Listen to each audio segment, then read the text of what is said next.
One. Hello and welcome to all the listeners out there to Well Scripted with Dr. Sam. I am Dr. Sam Rassoul, and we're here with podcast number 3, and we again are fortunate enough to have my main man, Assad. Go ahead and introduce yourself, Assad. Well, if you didn't hear last time or the time before, my name is Assad, and I'm here fortunate enough to be with Dr. Sam and be able to talk about things that are relevant to both the fitness world and the chiropractic world. I feel like they go very hand in hand, and we have a lot of information to, divulge into, and so Absolutely. we're dive into and divulge to the population. Absolutely. Listen, health and wellness, ladies and gentlemen, comes in many facets. You have Assad, for all the viewers who haven't gotten your information, obviously you are a shining star in for everything you've done with your Instagram and signing contracts left and right. Yeah. So I know that before we see you on television and in magazines worldwide, go ahead and share with us what your Instagram name is for all of our followers. Pretty easy, it's just my name, Assad, Assad, and then Shal, Shal. And I'm trying to, I actually just emailed Instagram trying to change it just to Assad. But there's a guy that has his thing is inactive. Oh. He has one follow. No, he's like following one person, no profile picture, and I want that Instagram so that's my brand. That's your brand. But for now, if people want to follow you, it is Assad Shal. Assad Shal. And let's also give a big shout out. We have a videographer here today with us, our good friend and very talented photographer, videographer, Houston Edwards. If you guys are tuning in on YouTube, you can see this live podcast as well. That's a recorded podcast. We're doing it right now, but big shout out to him. If you aren't following this man, and Assad can attest to this as well, if you're not following this man, please, you are doing yourself a disservice. The absolute mastery this man does with the camera. Yeah. If you aren't following Instagram, mad, mad.tourist. Mad.tourist. Yeah. Phenomenal pictures. It's the closest thing you'll get to traveling if you can't travel. Oh my gosh. Unbelievable pictures. Unbelievable. And this guy, and like I said, if you haven't heard the name Houston Edwards now, he will be in the near future. Just remember, you could say, I knew him before he got huge. I knew him before he got really big. So we want to give a big shout out to our main man here for helping us out today and filming our podcast. And podcast number 3 is the topic, and Assad talked about it. We want to talk about, topics that are relevant to you.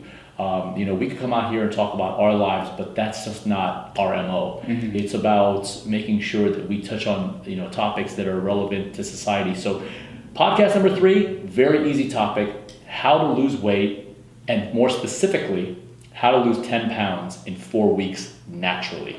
And, the obesity epidemic, Assad, you're in sports. I fight against that every day, the obesity But you are in great shape. But you are someone who lives the mantra. You really practice what you preach. Yeah. You're not popping pills. You're not, you're not crash dieting. No. You are. It's been a trial and I started football 10 years ago, and it's been a 10-year trial and error for me, and I still learn every day, and there's always room for improvement. Mm-hmm. But I've pretty much got into my rhythm, and I want to be able to, I have info that I can save people time, because I didn't have anybody teaching me. I learned everything on my own, and if I can give that info to somebody, they're going to be 10 years in ahead of a head start. Well, that's what they say, ladies and gentlemen. They say if you want to do anything, you want to be a master of anything, you need 10,000 hours of training. Well, you can either do the legwork yourself, which, hey, listen, power to you if you want to do that and or you can put yourself in a program in which you have a mentor or guru like Assad here, who's sitting across the table from me. And I can tell you from personal experience, I've been working out for 18 plus years now. I know what I'm doing in the gym, and I still have a lot to learn. And working out with Assad, yes, he did kick my ass, and I can say ass like on this podcast. He kicked my ass in the gym, and it is, listen, you need that because you need to constantly have your body guessing. So we'll segue right into our, our podcast this week, which is how to lose 10 pounds in 4 weeks naturally. A lot of people, especially in the United States, being the most obese country in the world, the obesity epidemic is getting out of control. I mean, Assad, you're in the fitness world. I mean, you probably see a lot of good-looking men and women who are taking care of themselves, but you walk around the streets and you see people who just let themselves go. Right. Your father's also a doctor, and he probably sees the health complications of that too. Most of my family are in the health field, so I've been, since day one, I've been exposed to it, the good and the bad. And the thing is, it's not even just the obesity epidemic. It's not about sometimes losing weight and the obsession with it is also very unhealthy. People who go to the other extreme, they're too thin. They're too I try to preach health and balance, and so do you, mental balance, physical balance, and because you don't want to burn. You want this to be a lifelong longevity type approach. Not some kind of fad where you look great for 5 years and then you completely fall off. That scene always sticks to me where it's at the end of Dodgeball. Ben Stiller's all he's like the fit guy, the douchebag, the whatever. And then at the very end, he completely loses it. He goes back to junk food and all that stuff. And so that scene really stuck to me. I don't want to turn. You don't want to turn into Ben Stiller at the end. There you go. You don't want to. There you go. And that's our podcast. Dodgeball character. But no, it's Assad. I'm glad you said that, because that really speaks volumes. Ladies and gentlemen, you can find trainers, you can find nutritionists, you can find people that are fit. I mean, Instagram is full of them. I mean, you're competing against this on the daily. You have guys like Assad here who practices what he preaches, who really feeds his body natural foods, who puts in the work in the gym in the right way, who doesn't rely on stimulants or drugs or any other shortcuts to get to where he's at. And then you have people that don't. And listen, you could follow the advice of Assad, or you could follow the advice of someone who's taking shortcuts. They may get you to the destination you're going to, but what are the side effects and the detrimental effects for you? Like Assad said, 5 to 10 years down the line. For example, take this theme, for example. You have 4 weeks, lose 10 pounds. I could tell somebody how to lose 10 pounds in a week, right? There is, the first 10 pounds is just water. If you're just starting. So you can go to the sauna, you can do cardio and do that, and you'll lose the 10 pounds, but that's not sustainable. You'll gain it right back. Exactly. So and then losing the weight, also, I try to say the scale is not your best friend. You need, obviously the science is, way ahead of us, than it was decades ago, but you can't tell, the scale doesn't tell you how much muscle you have and how much fat you have. And muscle weighs more than fat. That too. There's so many things that go into consideration, but you don't know when it says 100. If I step on the scale, it says 190 pounds, and I look better than I did when I weighed 180 pounds. You're like, what? What's going on here? Or somebody that's 140 pounds looks worse than they did. They were 160. For example, so the losing of the weight is not what I'm trying to get. Losing fat. Losing 10 pounds. Asterisks of fat. Yes. And I think that's what this is. This podcast is targeted. This podcast is not targeted necessarily toward the people who are living a fit life or eating pretty healthy for the most part. This is for, and I'm going to share some numbers with you guys. And Assad brings up a great point. This is for the majority. I mean, it's mind-blowing and it's scary. So many statistics I'm going to go over with you guys. When you're considering over 100 million Americans are overweight or obese, that's 60% of the U.S., over 60%, of the U.S. adult population is overweight or obese. And here's the even scarier part, and I think Assad can speak to this as well. When you have kids nowadays, when we were growing up, and our videographer Houston can attest this as well. We basically were outside until our parents called us in, and then you had to run after us to get back inside. Kids today are not very physically active, and it's showing up in the numbers.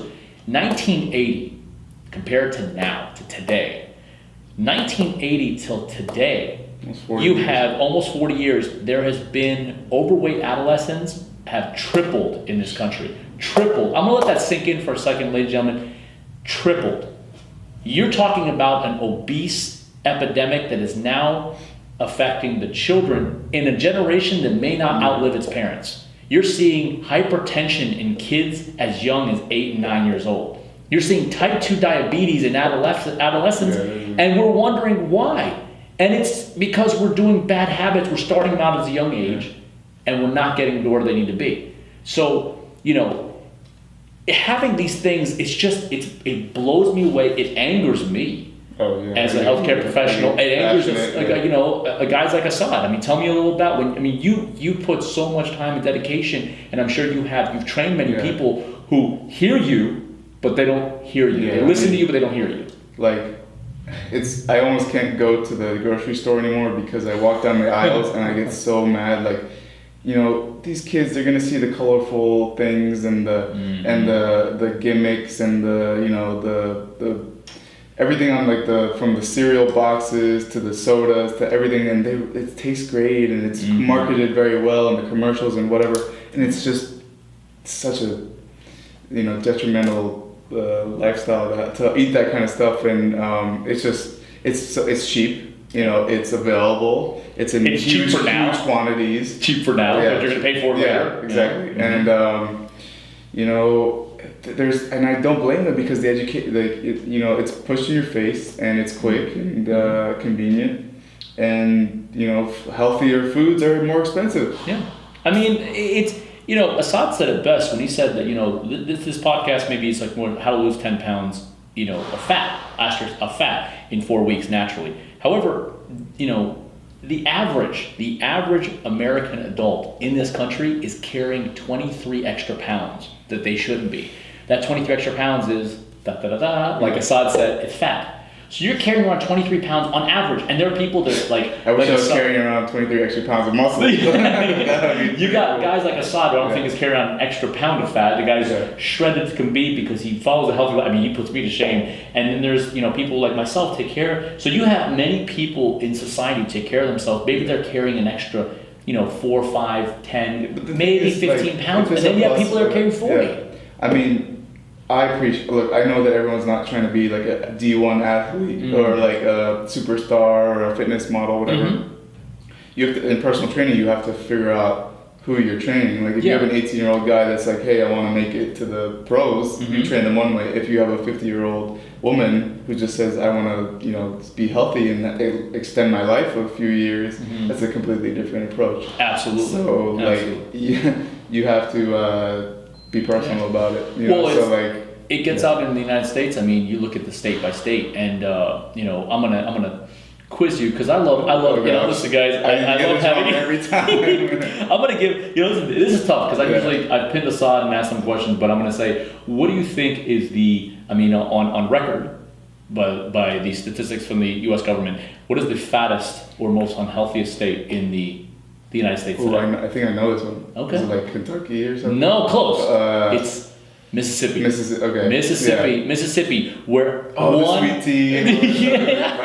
All that southern home cooking. But no, it's interesting. Mississippi, 1 in 4 people are obese.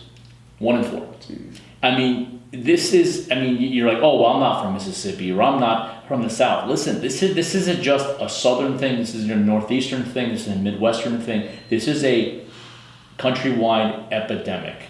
And I don't care where you live, whether it's Miami or Jackson, Mississippi, or Dallas, Texas. This is affecting everyone. So don't just think because you don't live somewhere. And then, how is this affecting us in the spending? I mean, we have to talk about that. The economy. Everyone's like, oh, the economy. You're talking about the United States today spending $2.2 trillion on healthcare. $2.2 trillion with a T. And yet we're sicker than we've ever been. Yeah. So you the fast food industry is so intertwined into our society that it's like gas. It's way more like, this is why I get mad, is because it's not just about health anymore. It's about the back alley stuff. The money and all that. Like if it was just at face value, we would have figured it out way before. But we're not gonna go to solar energy only or nuclear power because the gas industry is lucrative, and say the same thing with the fast food industry. Well, in this country, how many times you see on Capitol Hill? Well, obviously they're out of work right now. But we're going to talk about the Congress right now. But you're talking about many times have you watched like CNN or CNN, on NBC or on Fox News, anybody, on any media outlet and they talk about defense budget and we should spend more or less on defense. When you're talking about a $2.2 trillion spending budget on healthcare in this country, and that's 5 times the defense budget. I'm not here to argue the defense budget one way or the other. I'm here to say it's almost like talking about table scraps. That's a good parallel. Yeah, talking about table scraps when the entrees are on the table, ladies and gentlemen. This is where you can actually be a part of the solution, or you can be a part of the problem. You can save healthcare dollars and use that money somewhere else. Yes. If it's prevention versus damage control, and this is what we preach: prevention and not. I want you to say that again for me, Assad. That was awesome. It is. We have to prevent, not do damage control. Prevention versus damage control, ladies and gentlemen. That's the proactive versus the reactive healthcare that we need to have in this country, and that's a perfect segue. I love what you said right there. And let's just jump right into it. What are 4 things you can do today? 4 things you can implement today, tomorrow. Let's do like a flash. Number 1, you want to increase movement. Movement is life. Ladies and gentlemen, movement is life. I use the shark analogy. You know that sharks never stop swimming. If a shark stops swimming, I don't care if you're a great white, a nurse shark, or tiger shark, if a shark stops swimming, they die. Sharks are always moving. That's going to be on my next Instagram caption. There you go.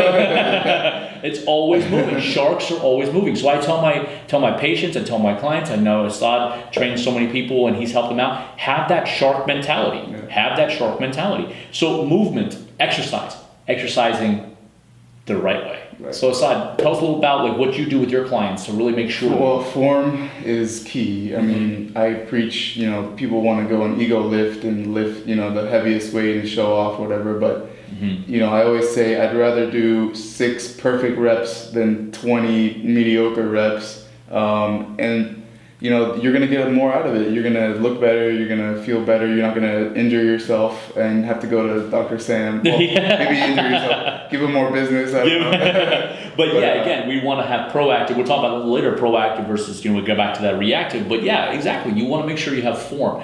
You really want to make sure that if you have a trainer you're training with or you're doing it in your own, you really want to make sure that exercising with proper form and really focusing.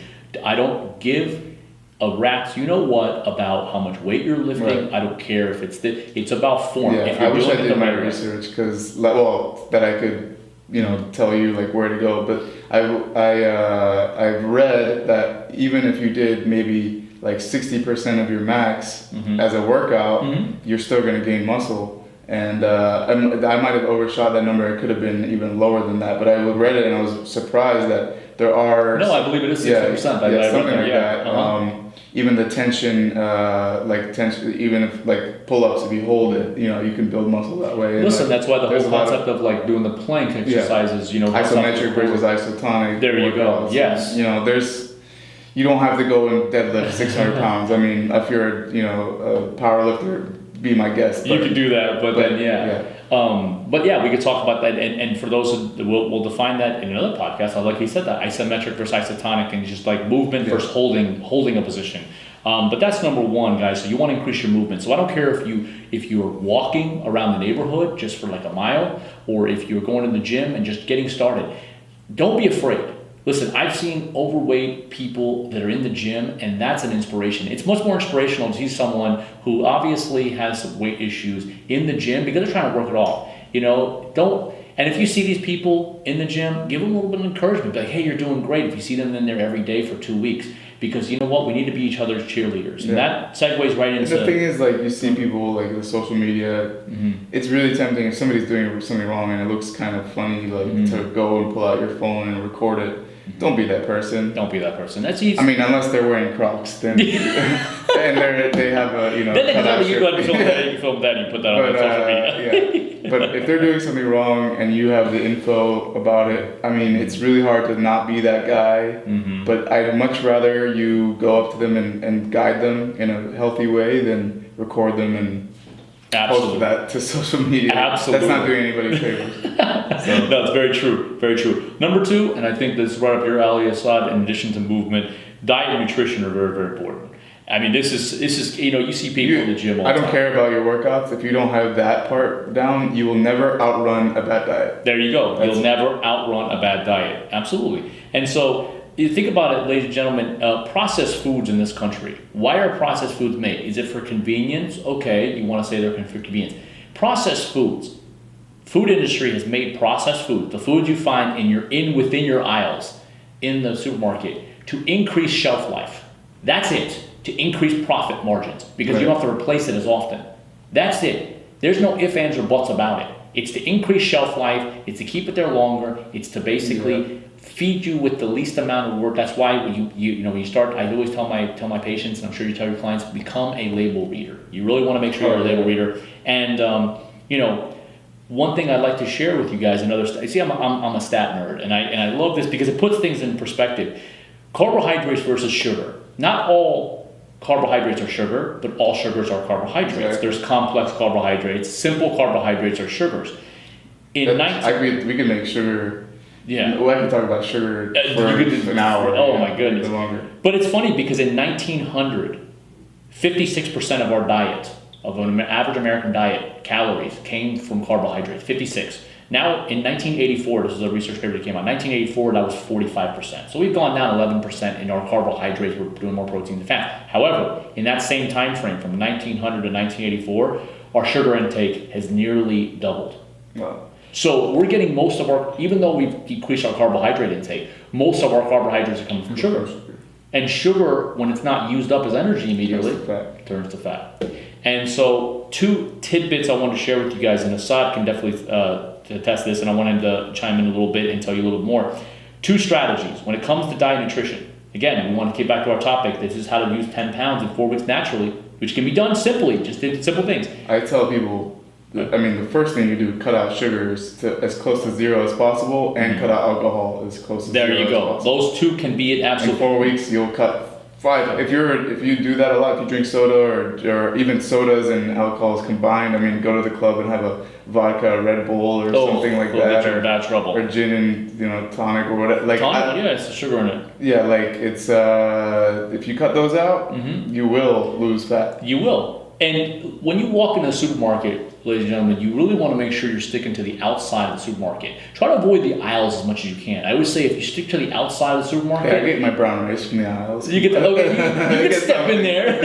You gotta know where you're going. You gotta get... Okay, look, I love how you said that. A general doesn't go into a battle in war without knowing a strategy. Right. A cook doesn't start doing a recipe. Well, let's use let's throw it together. Maybe you have an old grandma who knew what she was doing in there. But usually having a recipe can get you to where you need to go, get you from point A to point B. It is tempting. That's the only thing that I would say is that it might be tempting when you step into. Yeah. So really going in with a list can be a big thing. Have a list ready. Stick to the outside of the supermarket, not in the middle of the aisles. Go in for certain things. But the big thing is when you're considering how to read labels, calories. So each gram of fat is 9 calories of energy. Each gram of carbohydrate and protein is 4 calories. Right. So I always like to say a rule of thumb, and Assad is absolutely right. Go ahead. Proteins burn more than they have. There you go. That was it. He beat me to it. See, that's why I like it, because he knows what he's talking about. But go ahead and say that again. Well, he's talking about the numbers of each macronutrient has a certain amount of calories. But the thing about protein is that it burns more than it has in itself. So it's like if you have 4 calories in a protein, you're burning more when you ingest it. Absolutely. Your metabolism, if it's on point, it's going to be burning more. It's like what you heard about celery. Like you technically burn more when you eat celery than it has. It's a negative food food. So. Absolutely. This is a tidbit. If you could stick to what Assad said earlier, it's going to be much better. If you can eliminate your sugar intake and eliminate your alcohol, for some people that's very, very difficult. But a rule of thumb is very simple. 2 things, ladies and gentlemen. Number 1, when you're reading a label, and we talked about that 944 breakdown. If you're reading a label and more than 40% of the total calories come from carbohydrates, you need to limit this. What does that mean? So if you pick up a package of crackers, let's just say, and the crackers that says 1 serving size, 3 crackers has 100 calories, and then you look down and you see it has, let's say, 5 grams of carbohydrates for 3 crackers. I'm using a low number. 5 grams, 5 times 4 is 20. That means of the 100 calories, 20 calories come from carbohydrate. That's 20%. Yeah, and most of the time it'll tell you the calories from fat on the top. Exactly. Yeah. Calories from fat, calories from protein, everything else. So if it's more than 40%, truly try to eliminate this. Try to limit this as much as you can. Yeah. Really, really limit it, because you don't need. I'd rather get your carbohydrates from the vegetables and your sweet potatoes and even your regular potatoes if you want. Incorporate those in your diet and your vegetables and your fruits as well. But here's the main one. If more than 50% of the carbohydrates, so if you look at the carb, that's only 20%, like in our example right now that we said 5 grams for the crackers, but if it says that the calories, it's only 5 grams of carbohydrates in those crackers, but 4 of those 5 grams are sugar. Oh, yeah. If it's over 50% of the carbohydrates are from sugar, absolutely eliminate this. And 50% is a high number, guys. I've seen it as low as, for a fitness guru like Assad, you want to get as close to 0. But I'm telling you, if more than 50%, if something has 20 grams of carbohydrates and 12 of those grams or 10 of those grams are sugar, do not eat that. What was I think the normal, like you're supposed to stick to like, was it like 40 grams a day? 40 grams a day. Something like that. I still feel like that's pretty high. That's the World Health Organization. Yeah. And on average, Americans digest twice as much as that. Yeah. And it's just crazy. Which segues us into, let's just go ahead and move on into number 3. Because you could have the exercise right, you could have the diet right, you're being pushing yourself, but number 3, if you don't have mindset, you might as well throw it out there. Yeah, that's the beginning. I think the mindset is before the gym and you gotta have the right mindset, but you can't lose the mindset, because a lot of people in our society, we want instant gratification. Right. We're a society of instant gratification, especially with social media. I tell people, I don't BS people. I say, this is a 3-month thing. Give me 3 months of your time, and then we'll recalibrate. Yep. Give me a year. They're like, they see me. I'm a product of 10 years of work. So if you guys and again, not just work, like when you're at the club, it's 2 a.m. I'm at the gym, throughout and he's college. Not BSing. He's not BSing, ladies and gentlemen. No. I've actually I've come back sometimes, and I've actually contacted him and said, hey, Assad, would you like to work out tomorrow? And he's like, oh yeah. And then I find out, I talked to him the next day. He's like, well, I was in the gym at 1 a.m. the night before. He had to get it in, but his mindset is that's what changes. That's the huge difference. And it started. I totally, attribute it to learning it early. Mm-hmm. So obviously if you're older, it's going to be harder. It's still possible. You could. I've seen. My mom just sent me a link to this woman. She started. She's 84 years old and she looks like she's in her 50s. Why? Because she started working out in her 50s, and now she's 80. She's in her 30 plus years. She's in her 80s and she still looks like she's in her 50s. That's awesome. So it's never too late to start. Never too late to start. That's the mindset. But the mindset. Can I tell you a quote? Go ahead. Yes, please. The best time to have started was then. The second best time is to start is now. Ooh, I like that. The best time. Go ahead, say that again. Or that comes from the planting a tree. I like that. No, say it again. I like that. The best time to have started was then, when you had first maybe thought about it. The second best time to have started is now. Or the best time to start is now. Is now. Yeah. But the thing is, when you do start, ladies and gentlemen, and I love what Assad just said, but this is the problem I have with a lot of my patients. They say they see themselves as fat. If you see yourself as fat, and Tony Robbins talked about this a lot, if you see yourself as fat, you will never lose weight. You may lose a couple pounds here and there, but you will never attain your weight goals. Mm-hmm. If you think you can or you can't, you're right. Quote by Henry Ford. Henry Ford said it best, and I don't care what the kind of aspect you're looking at in life. If you think you can or you can't, if you don't think you can lose 10 pounds, I'm going to follow Dr. Sam's advice, and Assad seems like he knows what he's talking about. I'm going to do it, but I don't think I can do it. I've always been fat. My family's fat. You know what? You might as well. There's a funny little quote I've heard one time that a person shows up to the doctor. A patient tells the doctor, it's like, diabetes runs in my family. That's the problem. And the doctor says, no one runs in your family. Nobody runs in your family. That's the main problem. Yeah. And so, it's this mindset. It's the fact that you think you're looking for scapegoats. You're looking for it's my family, my genetics, I don't have enough time. Man, I've heard of single mothers with 2 kids that work 3 jobs that still find an hour in their day to go work out. So don't tell me that you can't. I've seen people without limbs go work out. Don't tell me that you're hurt, or don't tell me that you don't have enough time. You can scratch up like 45 minutes of your day to go get a workout in. It's that simple, guys. Start it with like 20 to 30 minutes. Give yourself reflection and motivation. Affirmations. Put post-it notes in your bathroom. It's telling yourself, you are beautiful. You can do it. You're awesome. Right. As cheesy as it sounds, I'm telling you right now, you're beautiful, you're sexy, you're gonna lose those 10 pounds. Go, go Sam, go Assad if I'm writing for myself. Yeah. And you put those post-it notes in addition. It's all about vision. Absolutely vision. And repeat them every morning when you wake up and every night before you go to bed. These affirmations are powerful. Number 2, have a good circle of influence. I'm fortunate enough not only to have Assad, who's sitting across from me here, who is a fitness guru, but having guys like our friend, our videographer here at Houston, who, positivity exudes from their pores, like the sweat that drips down this man's face when he's working out. I mean, you have guys that they believe in me sometimes more than I believe in myself, which, I may come off as a cocky, I'm saying, you've been surrounded also, like you tell me all the time, you've been with pro athletes and all these, big time people. So to surround yourself with that environment is huge to absolutely mindset. They said it, and this is a quote, and I want to give credit where credit's due. Steve Harvey said it. Steve Harvey said, don't tell your big plans and big ideas to small-minded people. Right. Stop telling because a lot of people are like, they've been big and fat and been hefty their entire life. They go to their family and say, I'm going to lose 10 pounds. And their family goes, okay, Janet, okay, okay, Barry, whatever, sure, we've heard this before. And you almost are deflated. How many times have you told someone you're going to lose weight and they just laugh at you?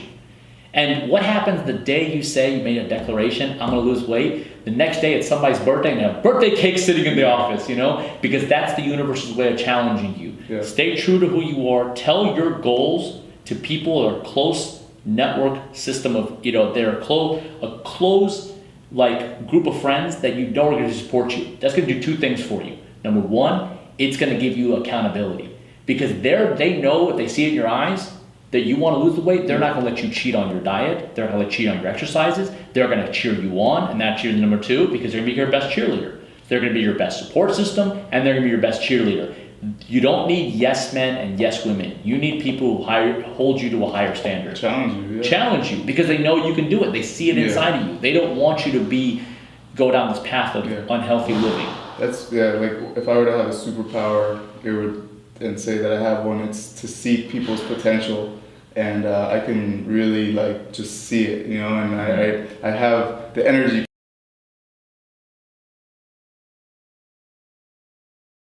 And we are back, podcast number 3, Well Scripted with Dr. Sam. I'm here with my special guest, Assad, who we've been talking about how to lose 10 pounds in 4 weeks the natural way. And we talked about 3 steps, and the 4th one we're going to go into. Number 1, increase your movement, aka exercise. I don't care how you do it, but increasing exercise. The importance of diet and nutrition, and some little factoids about that, about how to get better nutrition into your diet. Mindset, you got to have the mindset, as Assad was talking about. And number 4, a lot of people do 1, 2, and 3, and they don't get their desired results. Number 4, chiropractic care. Now you may think it's being a little biased, being a chiropractor. However, it's not about simply chiropractic care. It's about activation of the nervous system. That's what chiropractic care is. Chiropractic care isn't just like, I'm in a little pain and adjust me and crack me here and everything else.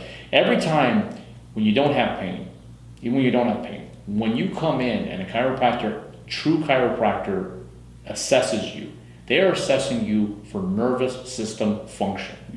If your nervous system isn't functioning to the best abilities, it's draining energy. Because that's how your body gets controlled, your nervous system, whether it's your brain through your spinal cord telling your organs and your body what to do, or it's your enteric nervous system, which when people say I have a feeling in my gut, there is a nervous system in your gut, ladies and gentlemen.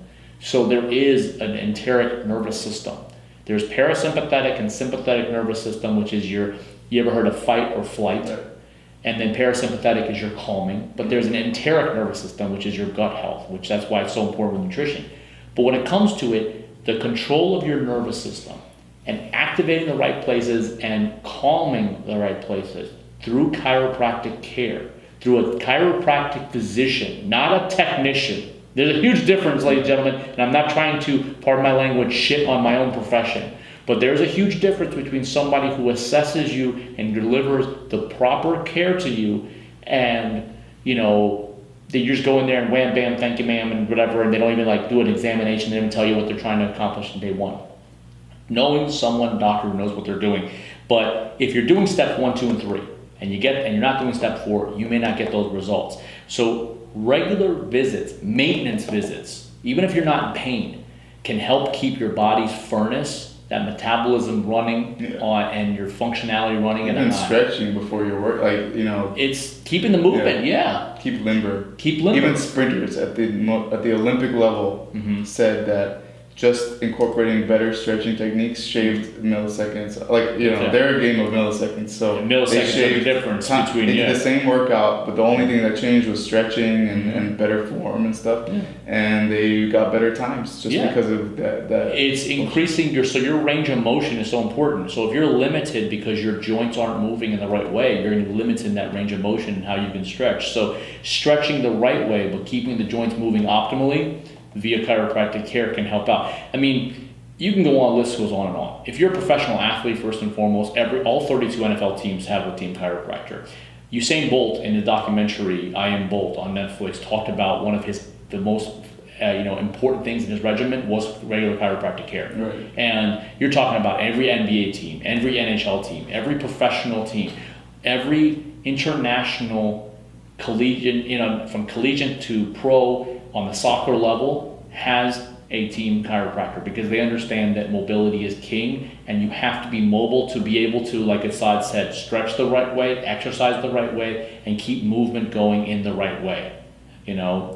The man sitting across from me is a testament to that because he knows the importance of what you do. How you take care of your body now is going to be important to later. I always tell my patients, invest now or pay later. Right. There's 2 options. You either invest in your health now or you pay later. So pay a lot more later. Pay a lot more later. So in summary, guys, very, very simple.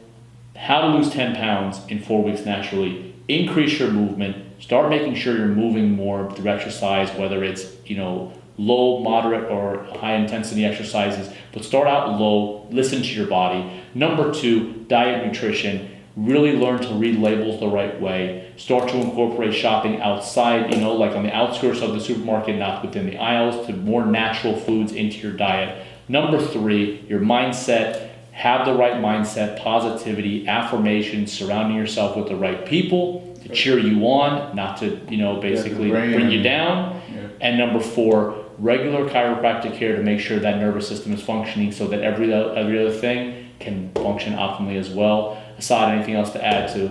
I just was gonna say, the brain, once you have that mindset, the body will follow. And then sometimes when your mindset's not there, if you just go to the gym and get in there, you will accomplish something. As long as that's the first step is whether it's the gym, running outside, whatever you got to do, the diet, meal prepping, whatever you have to do for those 4 weeks to get that first 10 pounds, it'll become an addiction. And it's the only good addiction in the world is, addicted to health. Yeah, addicted to health. And I'm glad Assad said that because we talked about point 3 being mindset, but the mindset is the controlling factor. You make up your mind to make sure you're going to start moving more and exercising more. You make up your mind to eat the right foods and avoid the wrong foods and become more educated about your diet and nutrition. And you make up your mind that you don't see yourself as fat, unhealthy, and never able to achieve your goals.